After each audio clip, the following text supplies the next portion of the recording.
Hello bachon, so let's understand the question. In the question, we are having a pendulum clock which loses 12 seconds a day if the temperature is 40 degree centigrade, and it gains 4 seconds a day if the temperature is 20 degree centigrade. The temperature at which the clock will show correct time and the coefficient of linear expansion alpha is being asked. सो बच्चों, यहाँ पर अगर हम बात करें temperature change की वजह से डेफिनेटली पेंडुलम की लेंथ चेंज होती है, और लेंथ चेंज होने की वजह से यहाँ पर वेरिएशंस आ रहे हैं उसके टाइम पीरियड में। तो टाइम पीरियड का फॉर्मूला होता है हमारे पास 2 पाई अंडर रूट L/G। तो हम बोल सकते हैं जो एल का फॉर्मूला बनेगा लेंथ, तो लेंथ अगर हम स्क्वायर करेंगे तो L/G इंटू 4 पाई स्क्वायर किसके इक्वल होगा, T²।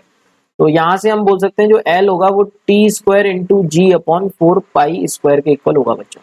अब बच्चों हम डिफरेंशिएशन के कॉन्सेप्ट यूज करते हुए बोल सकते हैं जो DL/L होगा that is equals to 2 times of DT/T। ये फॉर्मूला हम यहाँ पे यूज करने जा रहे हैं बच्चों, क्योंकि G का वेरिएशन तो यहाँ पे हो नहीं रहा। ठीक है बच्चों, और कोफिशिएंट ऑफ लीनियर एक्सपांशन के टर्म में हम DL/L को भी लिख सकते हैं। DL/L हम कितना लिख सकते हैं, alpha into change in temperature that is D T ले लेते हैं, स्मॉल टी, क्योंकि हमने ऑलरेडी कैपिटल टी को टाइम पीरियड माना है। तो DL/L को लिख सकते हैं alpha into D T is equals to 2 times of DT/T। इसका हम यूज करेंगे बच्चों। तो फर्स्ट केस में बच्चों, अगर हम फर्स्ट केस की बात करें, तो फर्स्ट केस में जब हमने टेम्परेचर 40 डिग्री सेंटीग्रेड किया, मतलब डेफिनेटली हमने टेम्परेचर बढ़ाया होगा, तो टेम्परेचर डिफरेंस कितना आया होगा, 40 - T, और टेम्परेचर एवरेज टेम्परेचर T ले सकते हैं, डेट इंटू 2 करेंगे इसमें, तो that is going to equal to alpha into D T, where यहाँ पे बच्चों एक मिस्टेक हुई है, इसको करेक्ट कर लेते हैं।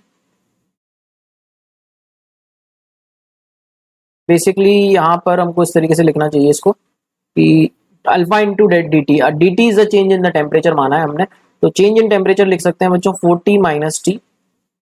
अगर हमारा T टेम्परेचर था और हमने 40 कर दिया, तो change in temperature 40 - T into equals to 2 into change in time दे रखा है 4 सेकेंड अ डे, एक डे में दे रखा है बच्चों, तो यहाँ पे हमको इसको कन्वर्ट करना पड़ेगा 4 second per day, date is 24 hours में इतना, और मिनट इंटू 60 करेंगे तो सेकेंड्स में आ जाएगा ये। सो एक इक्वेशन तो ये हो गई बच्चों हमारे पास। सिमिलरली बच्चों हम दूसरा केस लिख सकते हैं, जब हमने इसका टेम्परेचर 20 डिग्री सेंटीग्रेड किया, मतलब कम किया, तो उस केस में हम लिख सकते हैं अल्फा इंटू T - 20, क्योंकि इस बार टेम्परेचर कम किया तो टेम्परेचर डिफरेंस T - 20 लेना पड़ेगा, equals to 2 into D T. Change in time कितना दे रखा है बच्चों हमको, पहले 12 सेकंड था बच्चों, तो यहाँ पे हमको 12 लेना पड़ेगा, 4 नहीं 12। ठीक है, सो पहले 12 था हमारा, तो 12 ले लेते हैं, और अब 4 सेकेंड गेन कर लिया है, तो इसको हम 4 डिवाइडेड बाय 24 इंटू 60 लिख सकते हैं।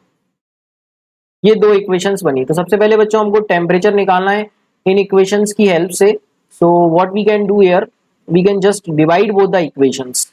सो अगर हम दोनों इक्वेशंस को डिवाइड करते हैं तो अल्फा अल्फा कैंसिल हो जाएगा, तो ये हो जाएगा 40 - T अपॉन T - 20 इक्वल्स, इसको कितना लिख सकते हैं बच्चों, 12 से 24 2 टाइम्स, 2 और 2 कैंसिल हो जाएगा, तो ये 1/3600 बनेगा, और ये कितना बनेगा, 4 से ये 6 टाइम्स कैंसिल हो जाएगा, और 2 से ये 3 टाइम्स, तो ये 1/3600 इंटू 3 बनेगा, तो 1/3600 इंटू 3, 3600 कट जाएगा बच्चों, ये 3T - 60 हो जाएगा, और इसको लिख सकते हैं 40 - T।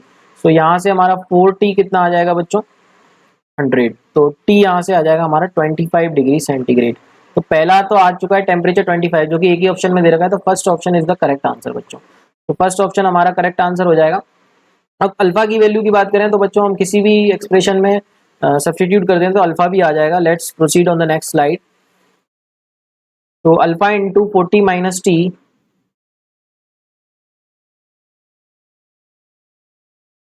Alpha into 40 - T equals that is 1/3600 है ना। सो 1/3600 ही बना था ना बच्चों, इसको हम लिख सकते हैं 1/3600। तो टी ऑलरेडी निकाल चुके हैं 25, तो 40 में से 25 जाएंगे तो ये 15 बचेगा। 15 इंटू अल्फा इज टू 1/3600। तो यहाँ से बच्चों हमारा अल्फा आ जाएगा 1/3600 इंटू 15, जो कि जिसको हम सॉल्व करेंगे तो ये वैल्यू निकल कर आएगी 1.85 into 10⁻⁵। So first option is absolutely right. I hope you understand the concept. Thank you so much and all the very best.